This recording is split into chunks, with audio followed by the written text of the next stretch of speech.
بسم اللہ الرحمن الرحیم۔ السلام علیکم ورحمۃ اللہ۔ میں ہوں آپ کا ہوسٹ خالد۔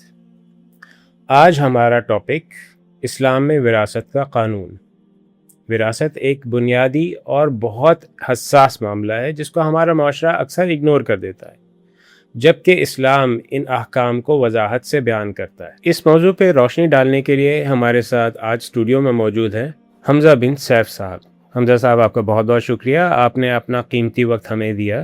اچھا سر، یہ بتائیں کہ کیا وراثت کو زندگی ہی میں تقسیم کیا جا سکتا ہے؟ کہ اگر کوئی یہ چاہے کہ اس کے مرنے کے بعد اس کی اولاد آپس میں جھگڑتی نہ رہے، یا کبھی کبھار اولاد کی طرف سے بھی یہ تقاضا ہوتا ہے کہ ہمیں ہمارا حصہ دے کر الگ کر دو، تو کیا اس کی کوئی گنجائش نکلتی ہے کہیں؟ دیکھیں، یہ بڑا اہم سوال ہے اور اس سوال کی وجہ سے اکثر لوگ جو ہے وہ کنفیوژن کا شکار رہتے ہیں، کیونکہ دونوں طرف سے پریشر ہوتا ہے۔ ایک سوال آتا ہے کہ ڈسٹریبیوٹ کیا جائے، ہمیں حصہ چاہیے، اور دوسری یہ بھی چیز آتی ہے کہ اب شرعاً اس کو کیسے جو ہے وہ کیا جا سکتا ہے۔ دیکھیں، بات یہ ہے کہ پہلے نمبر پر ہمیں یہ سمجھنا ہوگا کہ وراثت کا جو قانون اسلام نے دیا ہے اس کی ایک لازمی شق ہے۔ وہ شق کیا ہے کہ جیسے وراثت ہے، انہیریٹنس ہے، ایک نام اس کا ترکہ، اور ترکہ کہتے ہیں چھوڑی ہوئی چیز کو۔ یہ نام آیا ہے سورہ النساء کی آیت نمبر 7 میں۔ اللہ کہتے ہیں للرجال نصیب مما ترک الوالدان والاقربون وللنساء نصیب مما ترک الوالدان والاقربون، جی، کہ مردوں کے لیے اس وراثت میں سے حصہ ہے جو ان کے ماں باپ یا عزیز رشتہ دار چھوڑ کر جائیں۔ اچھا، ترکہ واٹ دے لیو، جو چھوڑ کر جائیں۔ ترکہ کیسے کہتے ہیں؟ چھوڑنا، ترک سے ہے نا۔ تو بیسیکلی وراثت کا سوال اٹھتا ہی تب ہے جب کوئی فوت ہوتا ہے۔ جی، ابا کی وراثت ڈسٹریبیوٹ کرنی ہے تو وہ کب ڈسٹریبیوٹ ہوگی؟ جب ابا دنیا سے جائیں گے، اس مال کو چھوڑ کر جائیں گے۔ اماں کی وراثت ہے، کسی بھائی کی ہے، کسی بہن کی ہے، تو وراثت کا سوال اٹھتا ہی تب ہے جب کوئی فوت ہوتا ہے کہ بھائی یہ بھائی صاحب ان کی پراپرٹی تھی، اب یہ تو دنیا سے چلے گئے، اب ان کی پراپرٹی کس کو ملنی چاہیے؟ تو یہ سوال اٹھتا ہے جب کوئی فوت ہوتا ہے۔ زندگی میں وراثت کو تقسیم کرنے کا سوال ہی پیدا نہیں ہوتا۔ اچھا، اگر کوئی شخص جو ہے وہ یہ سمجھتا ہے، جیسے بعض لوگ کہتے ہیں کہ اصل میں یہ چاہتا ہوں کہ میرے بعد ایویں لڑتے رہیں گے، میں زندگی میں ہی تقسیم کر جاؤں۔ اچھا، حالانکہ آپ کیسے کر سکتے ہیں؟ یہ آپ کو رائٹ ہی نہیں ہے، وہ آپ کی اپنی ملکیت ہے، آپ اس کو اس طرح۔ اور بعض اوقات ایسا ہوتا ہے کہ ایک بیٹا اٹھ کے جو ہے وہ حصہ مانگ لیتا ہے، ابا میرا حصہ دو اور مجھے الگ کر دو۔ ہاں، حالانکہ یہ بڑا ظالمانہ سوال ہے، بڑا یہ یوں سمجھ لیجئے کہ نا انصافی پر مبنی سوال ہے، یہ سوال اس کا بنتا ہی نہیں۔ ہاں، زندگی میں جو آپ نے پوچھا کہ گنجائش زندگی میں ہو سکتی ہے کہ نہیں، زندگی میں آپ اگر تقسیم کریں گے تو وہ وراثت نہیں ہوگی، وہ ہبہ ہوگا، گفٹ ہوگا۔ اور گفٹ کا اصول یہ ہے کہ اولاد میں برابر برابر تقسیم کرنا ہوتا ہے، بیٹا ہو بیٹی ہو، اس میں آپ وراثت کے قوانین نہیں لے کے آئیں گے کہ بیٹے کو دگنا ملنا چاہیے، بیٹی کو جو ہے وہ سنگل حصہ ملنا چاہیے، اس میں نہیں۔ وہ جو زندگی میں تقسیم کر رہے ہیں وہ برابر برابر تقسیم کر رہے ہیں، بیٹے میں اور بیٹی میں بھی۔ جیسے حدیث ہے نبی اسلام کی، صحیح بخاری صحیح مسلم میں، نعمان بن بشیر رضی اللہ تعالیٰ عنہ بیان کرتے ہیں کہ میرے والد بشیر نے رضی اللہ تعالیٰ عنہ نے مجھے ایک باغ گفٹ کیا، یعنی ان کے پاس ایک باغ تھا، تو انہوں نے کہا بیٹے آپ رکھو، اس کو جو ہے وہ استعمال کرو۔ اور گھر میں آ کے میری ماں کو بتایا کہ اس طرح میں نے اپنے اس بیٹے کو باغ دیا، تو اس نے کہا کہ میں اس وقت تک راضی نہیں ہوں گی جب تک کہ آپ رسول اللہ کو اس عمل پر گواہ نہیں بنا لیتے، جب تک آپ رسول اللہ صلی اللہ علیہ وسلم کو نہیں بتا دیتے میں اس پر راضی نہیں ہوں گی۔ تو اب وہ بیٹے کو ساتھ لیا اور رسول اللہ کے مجلس میں چلے گئے، تو جا کے بتایا، تو نبی اسلام نے فرمایا کہ کیا تم نے اپنی ساری اولاد کو اس طرح کا حصہ دیا کہ یہ صرف اسی کو دے رہے ہو؟ کہا نہیں یا رسول اللہ، صرف اسی بیٹے کو دیے۔ تو کہا نبی اسلام نے فرمایا کہ اتقوا اللہ واعدلوا بین اولادکم، اللہ سے ڈرو اور اپنی اولاد میں انصاف کرو۔ اور آپ نے ایک روایت میں آتا ہے یہ بھی فرمایا کہ میں ظلم پر کبھی بھی گواہ نہیں بن سکتا۔ اچھا، تو معلوم یہ ہوتا ہے کہ اگر زندگی میں آپ نے تقسیم کرنا ہے، کسی بیٹے کو مکان بنا کے دینا ہے، کسی بیٹی کو کچھ جو ہے وہ دینا ہے، تو وہ زندگی میں آپ جو ہے وہ اگر تقسیم کریں گے تو پھر برابر برابر ہوگا۔ اچھا، اس میں یہ نہیں کہ کسی کو زیادہ دے رہے ہیں کسی کو کم دے رہے ہیں، ہاں تمام میں برابر برابر تقسیم کریں گے. لیکن ہاں اگر کوئی بیٹا مطالبہ کرتا ہے زندگی میں، تو جس طرح یوں سمجھ لیجئے کہ ایک پاکٹ منی مانگتے ہیں بچے کہ ابا میں نے یہ چیز لینی ہے، شروع سے یہ جو ہے وہ والدین سے جو ہے چیزیں مانگتے ہیں، ضرورتیں مانگتے ہیں، تو وہ اس طرح مانگی جا سکتی ہے. البتہ یہ کہ میرا حصہ دیجئے، یہ سوال انتہائی ظالمانہ ہے اور یہ ہے کہ اصول شریعہ کے خلاف ہے. جی. اللہ تعالیٰ نے وراثت میں اتنے حقدار کیوں مقرر کر دیے؟ کیا ایسا نہیں کہ جس کا مال تھا وہ اپنی مرضی سے خود ہی تقسیم کر لیتا؟ ظلم کی روک تھام کے لیے، ناانصافی کی روک تھام کے لیے، کیونکہ ہر شخص اگر اپنی مرضی سے تقسیم کرے گا تو لازمی بات ہے کہ وہ ظلم کرے گا. کیونکہ بعض اوقات ایسا ہوتا ہے کہ کوئی بچہ زیادہ دل کے قریب ہوتا ہے، اس کو بھی زیادہ دے گا، اور کوئی بچہ ایسا ہے کہ اس کے ساتھ نفرت ہے، تھوڑا سا نافرمان ہے، تو اس کو جو ہے وہ پھر اس کے ساتھ ظلم کیا جائے گا. تو اس ظلم کی روک تھام کے لیے، کیونکہ یہ سارا مال کا جب آتا ہے، مال و دولت کا معاملہ آتا ہے، تو اس میں حرص بھی، بخل بھی، ہاں یہ سارے ایلیمنٹ جو شامل ہوتے ہیں.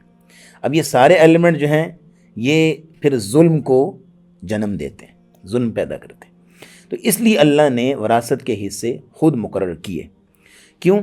کیونکہ جاہلیت میں بھی ایسا ہوتا تھا کہ جو بندہ زیادہ زور زبردستی والا نا، جس کی لاٹھی چلتی ہے، ہاں غصہ چلتا ہے، وہ کیا کرتا؟ ساری وراثت پہ قبضہ کر کے بیٹھ جاتا، کسی کو ایک پھوٹی کوڑی بھی نہیں دیتا تھا.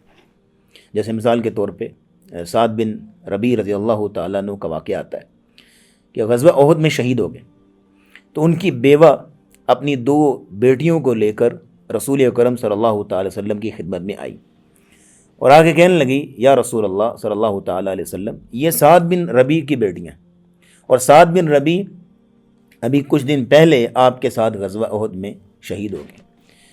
تو اب میں نے ان بیٹیوں کا نکاح کرنا ہے، ان کی شادی کرنی ہے، لیکن ان بیٹیوں کے چچا نے ساری وراثت پہ قبضہ کر لیا ہے. اچھا. میرے پاس ایک چادر بھی نہیں ہے کہ میں ان کی شادی کر سکوں، تو میں کیا کروں؟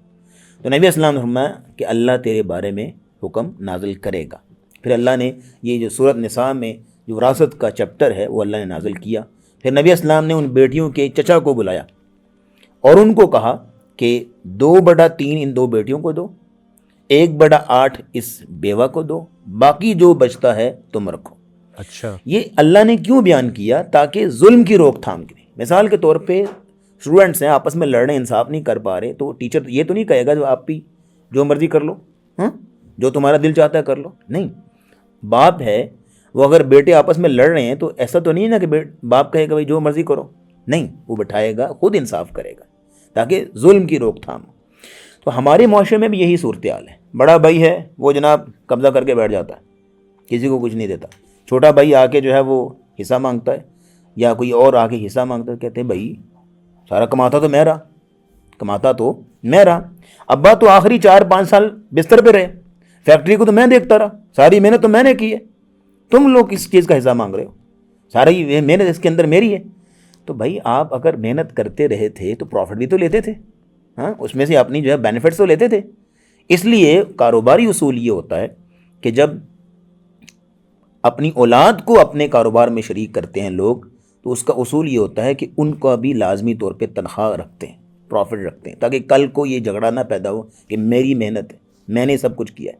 دیکھیں اسلامی قانون وراثت میں آپ یوں سمجھ لیجئے گا، میں ایک بڑی اہم بات آپ کے سامنے رکھنے لگا ہوں کہ اگر ایک بیٹا ہے جو کہ 10 سال اپنے ابا کے ساتھ کاروبار کرتا رہا، 10 سال، اور دوسرا ایک بیٹا ہے جو ابھی دودھ پیتا تھا کہ ابا دنیا سے چلے گئے، اس نے ابا کو صحیح طریقے سے دیکھا بھی نہیں ہے. اسلامی قانون وراثت میں دونوں بچے وراثت میں برابر کے حقدار ہیں. ایک وہ بیٹا جو 10 سال کاروبار میں شریک رہا، دوسرا وہ بیٹا جس نے ابھی دودھ پیتا بچہ ابا کو صحیح طریقے سے دیکھا بھی نہیں. دونوں وراثت میں برابر کے شریک ہیں. کیوں؟ جتنا وہ بیٹا ہے اتنا وہی بیٹا ہے، جتنا یہ وارث ہے اتنا پھر وہی وارث ہے. اس میں یہ نہیں دیکھا جائے کہ کون ساتھ کام کرتا رہا کون نہیں کرتا. تو بیسیکلی اس ظلم کی روک تھام کے لیے اللہ نے وراثت کے حصے خود مقرر کی. اب آپ دیکھیے گا کہ اسلام کی دیگر جو شعائر ہیں، اصول ہیں، نماز کی باری ہے نا، اللہ نے بس اتنا کہا اقیم الصلاۃ، نماز قائم کرو. کیسے پڑھنی ہے، کب پڑھنی ہے، کیا طریقہ کار ہے، رسول اللہ سے پوچھو. اچھا. زکوٰۃ کی باری آئی، حکم دیا زکوٰۃ دو. زکوٰۃ کیسے دینی ہے، ہاں کیا طریقہ کار ہونا چاہیے، کہا میرے نبی سے پوچھو. اسی طرح روزے کی باری آئی تو اس میں بھی رسول اللہ سے رہنمائی دلوائی گئی. حج کی باری حکم دیا حج کرو، لیکن کیسے کرنا ہے نبی اسلام. لیکن جب وراثت کی باری آئی تو اللہ نے کہا میں خود بتاؤں گا کس طرح حصے تقسیم کرنے، تاکہ ظلم کی روک تھام ہو. اور اس میں جب اللہ نے وراثت کے حصے بیان کیے نا تو اس میں آپ دیکھیے گا کہ اللہ رب العزت نے 2 کیٹیگریاں بنائیں. وارثین کی 2 کیٹیگریاں بنائیں. ایک جو فکس شیئر ہیں، جن کو وراثت کی لینگویج میں اصحاب الفروض کہتے ہیں. فکس شیئر جن کا اللہ نے حصہ طے کیا، مقرر کر دیا، خود بیان کر دیا کہ ان کے حصے یہ اس طرح ہوں گے. جی. دوسری کیٹیگری ہے ریمیننگ شیئر، یعنی جن کو باقی ماندہ حصہ ملے گا. اور اس میں اللہ رب العزت نے، یہ وراثت کی لینگویج میں اس کو عصبہ کہتے ہیں، ریمیننگ شیئر میں. لیکن اللہ نے دونوں کیٹیگری میں پتہ کن کن لوگوں کو رکھا. فکس شیئر میں ان لوگوں کو رکھا کہ جو مظلوم ہیں، جن کو مار پڑتی ہے، جن کا حصہ ہتھیا لیا جاتا ہے، قبضہ کر لیا جاتا ہے. بہنیں ہیں، بیٹیاں ہیں، مائیں ہیں، بیوہ ہے، ان کو حصے نہیں دیے جاتے. اللہ نے فکس شیئر میں ان کے حصے بیان کیے. اور دوسرا ہے ریمیننگ شیئر. ریمیننگ شیئر میں ان کو رکھا کہ جن کی لاٹھی چلتی ہے. ان کو پہلے یوں سمجھ لیجیے پنجابی کا لفظ نکرے لگا دیا ان کو، کہ بھائی ان فکس شیئر والوں کو ملے گا جن کا تم ہتھیار لیتے تھے، ان کو ملے گا، ان سے جو بچے گا تمہیں ملے گا، بچے نہ بچے. تو اس میں اب دیکھیے بچتا زیادہ ہے ویسے، لیکن یہاں دیکھیے گا کہ اللہ رب العزت نے اس ظلم کی روک تھام کے لیے اس چیز کو لاگو کیا تاکہ کسی قسم کا ظلم نہ ہو. اسی طرح بعض خاندانوں میں ایسا ہوتا ہے کہ بھائی لوگ جو ہیں وہ آپس میں تقسیم کر لیتے ہیں، بہنوں کو دیتی نہیں. یہ بھی ایک بہت بڑا ظلم ہے. اگر آپ کہیں گے جیسے آپ نے سوال میں سینٹنس یوز کیا کہ جس کا مال ہے اس کی ملکیت ہے، وہ جس کو چاہے دے، اپنی مرضی سے چاہے جس کو مرضی تقسیم کریں، تو پھر کیا کریں گے؟ بھائی آپس میں تقسیم کر لیں گے، بہنوں کو دیں گے نہیں. اور بعض جگہوں پہ ایسا ہوتا ہے کہ چونکہ ایک کے ساتھ زیادہ دلی تعلق ہوتا ہے تو دوسرے کو فورس کیا جاتا ہے کہ اچھا تم معاف کر دو نا، اچھا تم رہنے دو نا، تمہارے پاس تو بہت کچھ ہے نا، اس کے بیچارے کے پاس کیا ہے، اس کے پاس تو کچھ بھی نہیں ہے، تم اس کو جو ہے وہ معاف کر دو نا، حالانکہ اس کو ضرورت نہیں ہے. نہیں، اللہ نے جب یہ سورہ نساء کی آیت نمبر 7 میں قانون بیان کیا وراثت کا، تو وہاں اللہ نے اینڈ پہ لفظ کیا بولا؟ نصیبا مفروضا. نصیباً یہ حصہ ہے، یہ شیئر ہے، مفروضہ مقرر شدہ، طے شدہ اللہ کی طرف سے. اٹ مینز کہ آپ اپنی مرضی سے ایک سوئی بھی آگے پیچھے نہیں کر سکتے. یہ نہیں ہے کہ ایک بندہ آئے گھر میں اور پینٹنگ اٹھا کے لے جائے، یہ میرے ابا کی یاد ہے، یہ میری اماں کی یاد ہے، یا جو ہے وہ کوئی چیز گھر میں پڑی ہے، یہ میرے بھائی کی یاد ہے، میں لے جاتی ہوں. سر آپ میت کے کپڑے بھی کوئی شخص اپنی مرضی سے اٹھا کے کسی کو نہیں دے سکتا. بھائی جو وراثت ہے وہ سب کی ملکیت ہے، سب کی رائے لی جائے گی. بعض جگہوں پہ ایسا ہوتا ہے کہ بھابیاں جو ہیں یا بہنیں جو ہیں، مثال کے طور پر وہ اماں فوت ہوئی ہیں، ماں دنیا سے چلے گی، بہنیں اماں کا زیور جو ہے وہ قبضے میں کر لیں گی، آپس میں تقسیم کر لیں تاکہ بھائیوں کو نہ پتہ چلے. بھائیوں کو پتہ چل گیا تو کن کے پاس جائے گا؟ بھابھیوں کے پاس. تو وہ بھی ایک ظلم کی داستان ہے. تو اس لیے اس ظلم کی روک تھام کے لیے اللہ رب العزت نے وراثت کے حصے خود مقرر کیے تاکہ کسی قسم کا کسی کے ساتھ ظلم نہ ہو، ناانصافی نہ ہو. یہی ظلم ہوتا ہے. اب دیکھیے کہ مثال کے طور پہ ایک شخص ہے، وہ اپنے بچوں کو پالتا ہے، تعلیم پہ خرچ کرتا ہے، اور آپ خود بھی اس چیز کو جانتے ہیں کہ بچے کے پیدا ہونے سے لے کر اس کو کسی گھر بار کرنے تک بڑی سخت ڈیوٹی دیتا ہے. بچوں کو اسکول لے کے جانا بڑی ٹف ڈیوٹی، اور ساری زندگی یوں سمجھ لیجئے کہ اپنی جوانی، اپنی زندگی بہا دیتا ہے اپنے بچوں پر، انتھک محنت کرتا ہے، کھپا دیتا ہے اپنی زندگی، کسی قسم کی کوئی کمی نہیں چھوڑتا اپنے بچوں کے لیے محنت کرنے میں. لیکن اپنی محنت پہ پانی پتہ کب پھیرتا ہے؟ جب دنیا سے جا رہا ہوتا ہے اور وراثت میں ڈنڈی مارتا ہے. جی، ساری محنت پہ پانی پھیر دیتا ہے، ناانصافی کرتا ہے. دیکھیں یہ فطری بات ہے کہ ایک بچہ زیادہ دل کے قریب ہوتا ہے، ایک بچے سے نفرت ہو جاتی ہے، ذرا اس کو نافرمان ہے. لیکن یہ دیکھنا چاہیے بچہ تو آخر بچہ ہی ہے نا، میرا ہی ہے نا، کسی اور کا تو نہیں، وہ بھی اسی طرح بیٹا ہے، نافرمان ہے وہ الگ چیز ہے. لیکن اس میں یہ دیکھیے گا کہ اس میں ظلم نہیں. جیسے نبی اسلام کی حدیث آپ نے فرمایا کہ ایک بندہ 60 سال اللہ کی اطاعت میں زندگی گزارتا ہے، 60 سال، لیکن جب مرنے کے وقت آتا ہے تو وراثت میں ڈنڈی مار کے، ظلم کر کے، ناانصافی کر کے اپنے آپ کو جہنمی بنا لیتا. 60 سال کی اطاعت و فرمانبرداری گئی. اس لیے یہ اللہ کی حدیں، اللہ نے اس کو خود مقرر کیا ہے، کوئی شخص اپنی مرضی سے ان میں رد و بدل نہیں کر سکتا. اور بعض جگہوں پہ جو ہے وہ زیادہ ہی احساس کرتے ہیں وہ بھائیوں بہنوں میں برابر برابر تقسیم کر لیتے ہیں ابا کے جانے کے بعد برابر یہ بھی نہیں. اللہ نے کہا نصیبم مفروضہ، یہ حصے ہیں مقرر شدہ جو اللہ نے طے کیے ہیں. اس میں یہ بھی نہیں دیکھنا چاہیے کہ بھائی اصل میں تھوڑا مال ہے اس کا کیا کرنا ہے. نہیں، اللہ نے کہا مما قل منہ او کثر، تھوڑا ہو یا زیادہ ہو. کیسے؟ اگر کسی شخص نے دنیا سے رخصت ہوا، ایک گز کپڑا بھی اگر چھوڑ کے دنیا سے گیا ہے اور اس کے وارثین کی تعداد 10 ہے، تو ایک گز کپڑا بھی ان 10 وارثین میں تقسیم ہوگا.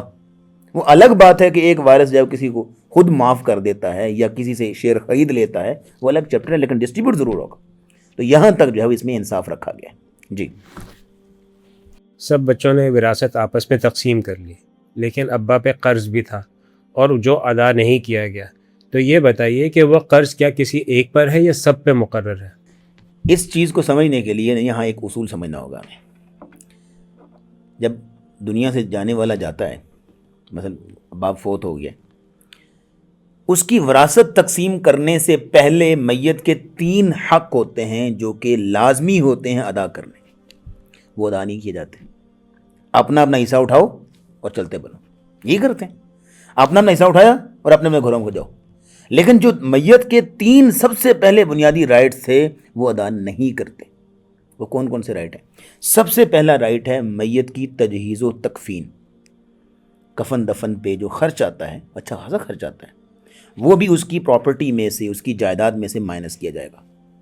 مثال کے طور پہ کفن کا خرچ ہے، غسل کا خرچ ہے، قبرستان کی فیس ہے، قبر کھدائی کی فیس ہے، اور پھر یہ ہے کہ اگر ہسپتال میں اگر موت ہوتی ہے تو ڈیتھ سرٹیفکیٹ بنانا ہے. یہ ساری چیزوں پہ اچھا خاصا خرچ آتا ہے.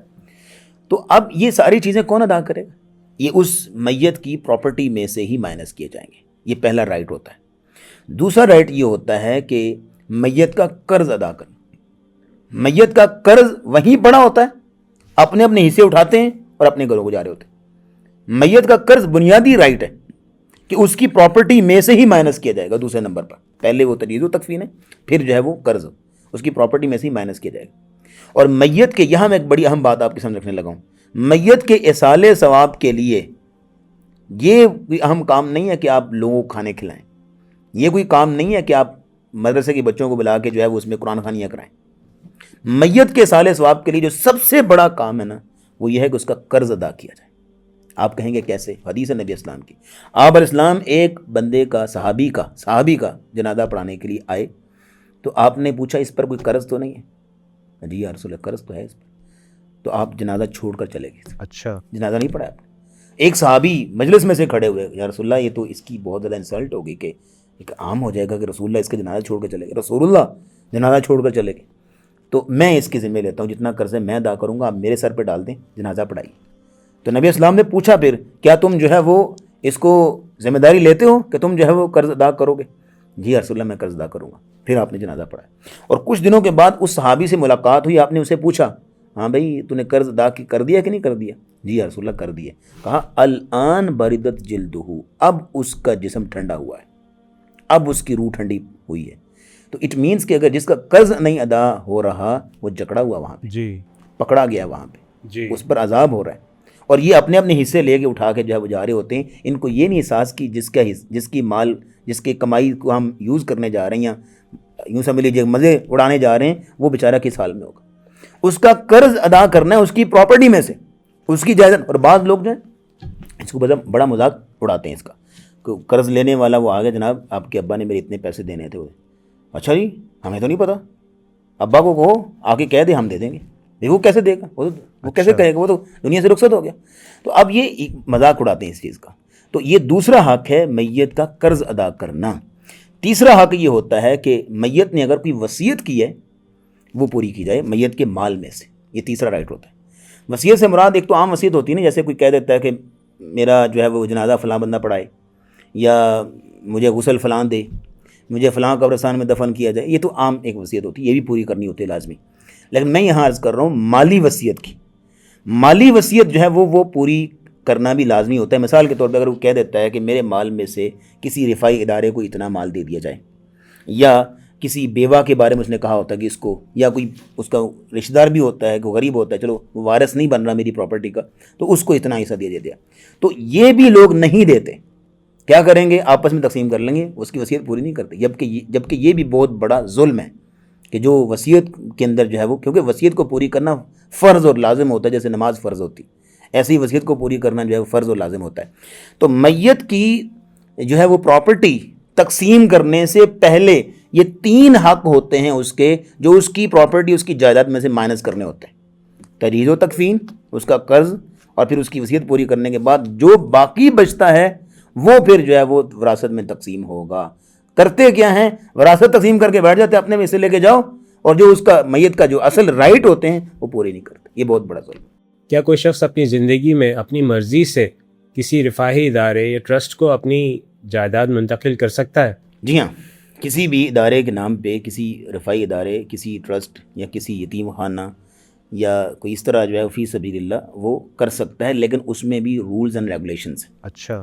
بعض لوگ کیا کرتے ہیں، اپنی پوری پراپرٹی کسی کے نام کر دی، یا آدھی پراپرٹی، کیونکہ اولاد نافرمان ہے اس کو نہیں دیتے تو کسی کو ایسے ہی دے دیا۔ اس میں رولز اینڈ ریگولیشنز ہیں۔ سعد بن ابی وقاص رضی اللہ تعالیٰ عنہ فتح مکہ کے بعد بیمار ہو گئے، اتنے بیمار ہو گئے کہ کہتے ہیں کہ مجھے بس اپنی موت قریب نظر آنے لگی، تو رسول اکرم صلی اللہ تعالیٰ علیہ وسلم میری تیمارداری کے لیے آئے۔ آپ علیہ الصلوۃ والسلام کے سامنے میں نے اپنی ایک بات رکھی، کہا یا رسول اللہ صلی اللہ تعالیٰ علیہ وسلم، میرے پاس بہت زیادہ مال ہے، لیکن میری ایک بیٹی ہے، وہ اپنے گھر میں خوش ہے، جی، تو میرا یہ دل چاہتا ہے کہ میں اپنی جو ہے وہ ساری جائیداد، ساری پراپرٹی جو ہے وہ میں اللہ کے نام پہ فی سبیل اللہ وقف کر دوں، اللہ کے راہ میں دے دوں، تو کیا مجھے اجازت ہے؟ کہا نہیں، اپنے وارثوں کو دو۔ اگر بیٹی ایک ہے تو وہ بھی وارث ہے، بیوی وارث ہے، اور بھی اگر بھائی ہیں اور بھی ہیں وہ بھی وارث ہیں، کیونکہ بیٹا نہیں ہے، بھائی بھی وارث ہوتے ہیں، ماں باپ بھی۔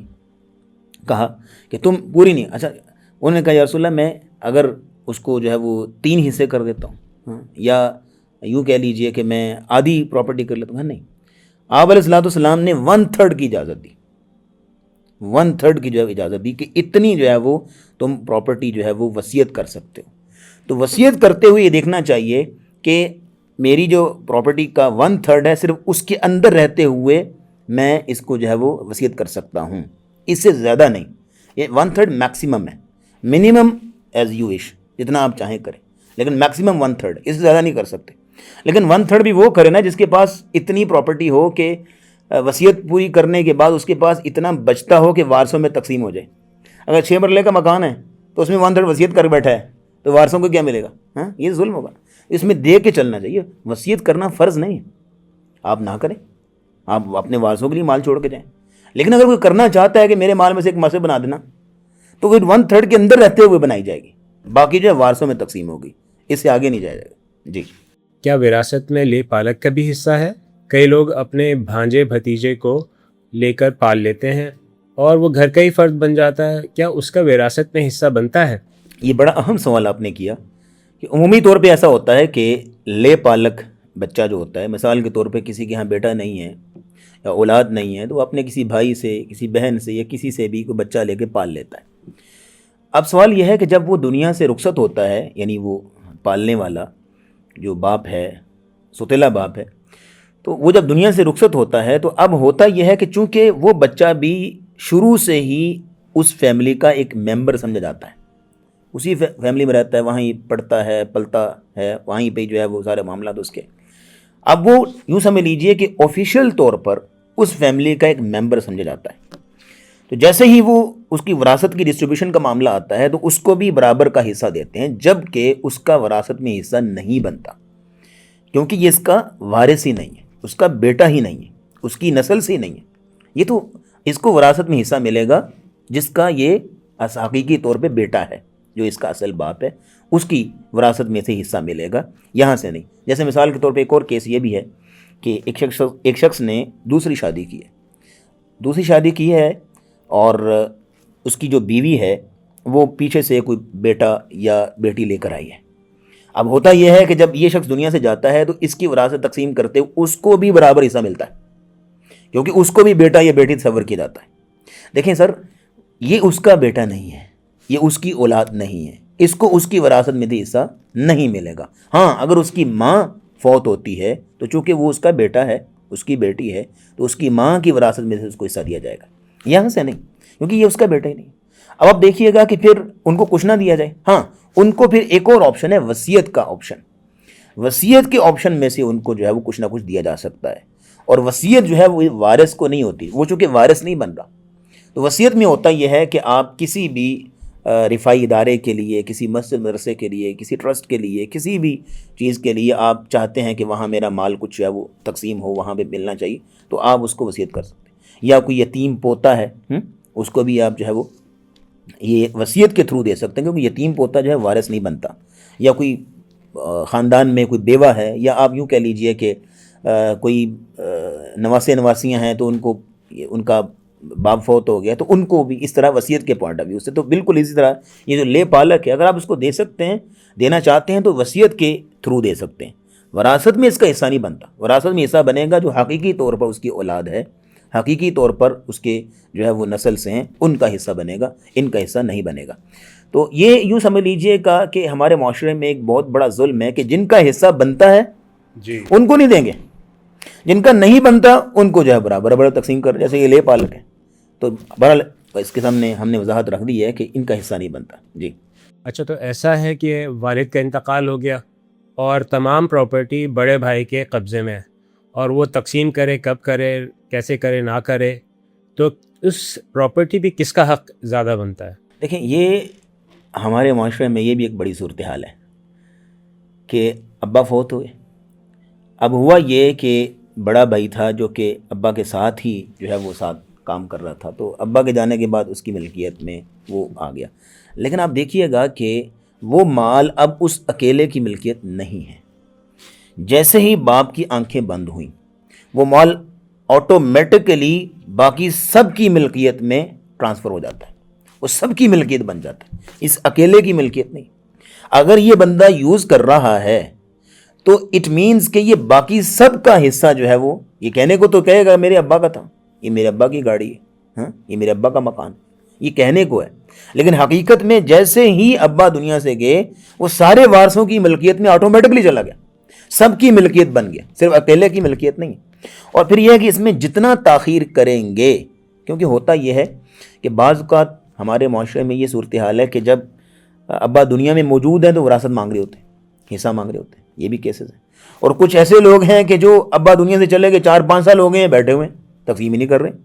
تو جتنا لیٹ کریں گے اتنی جو ہے مال کی ویلیو کم ہوتی ہے. مثال کے طور پہ گھر ہے, اب اس گھر جو ہے وراثت کے اندر ہے نا, اب اس کو تقسیم نہیں کر رہے تو اس گھر کی ویلیو کم ہو رہی, اس کا پینٹ اکھڑا ہے, اس کی جو ہے وہ چیزیں جو ہے وہ, اس طرح گاڑی ہے تو گاڑی جو ہے وہ یوز ہو رہی, گاڑی یوز ہو رہی ہے تو اس کی ویلیو کم ہو رہی.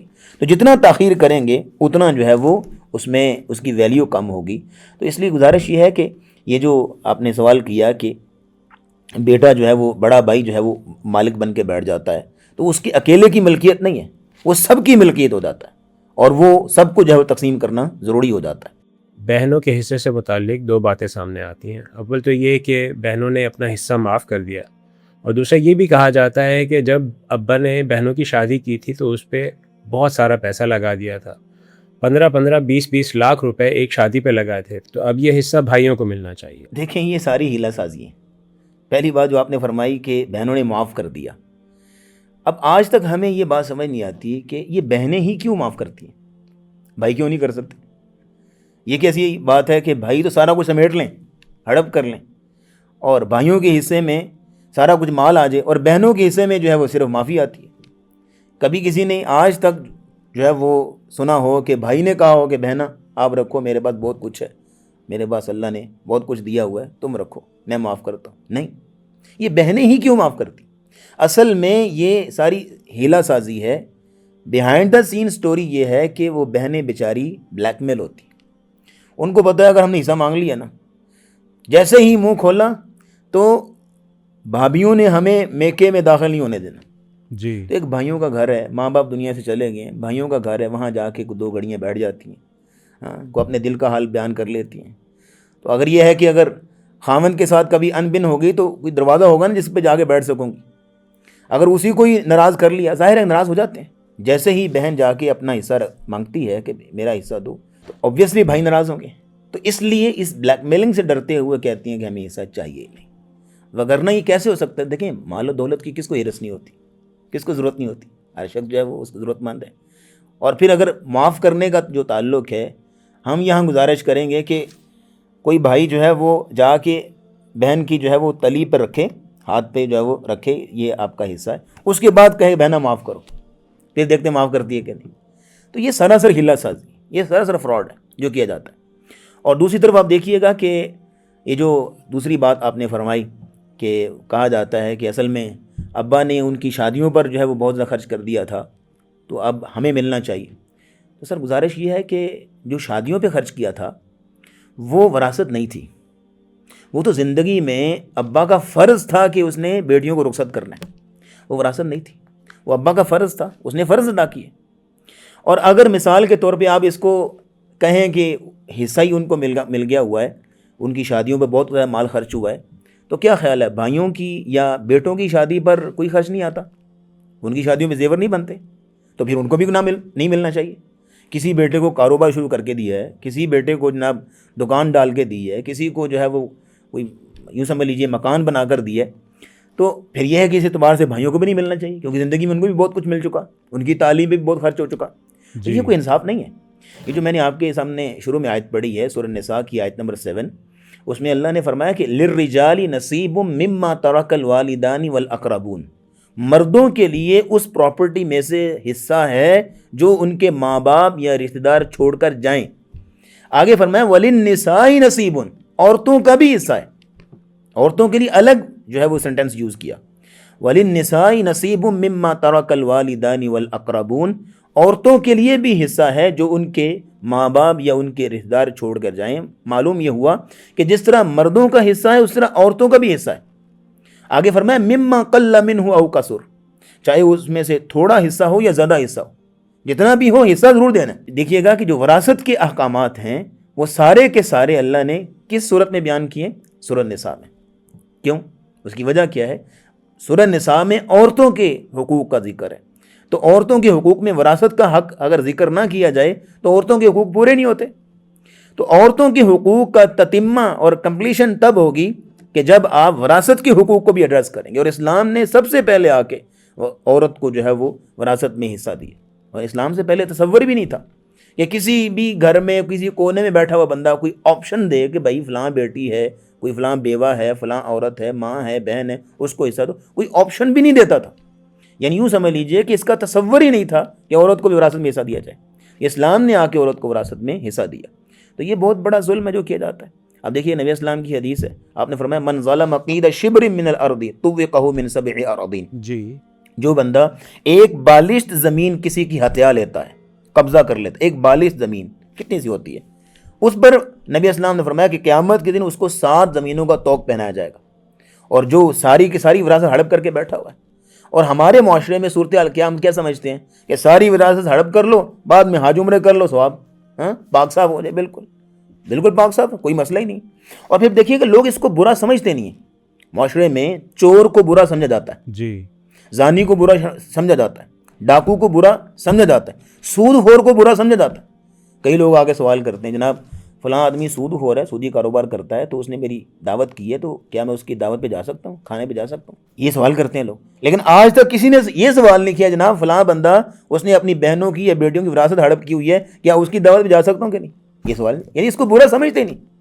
یعنی یوں سمجھ لیجیے کہ ساری کی ساری وراثت ہڑپ کر کے بھی وہ حاجی صاحب، وہ نمازی صاحب، وہ فلاں صاحب ہی رہتا ہے.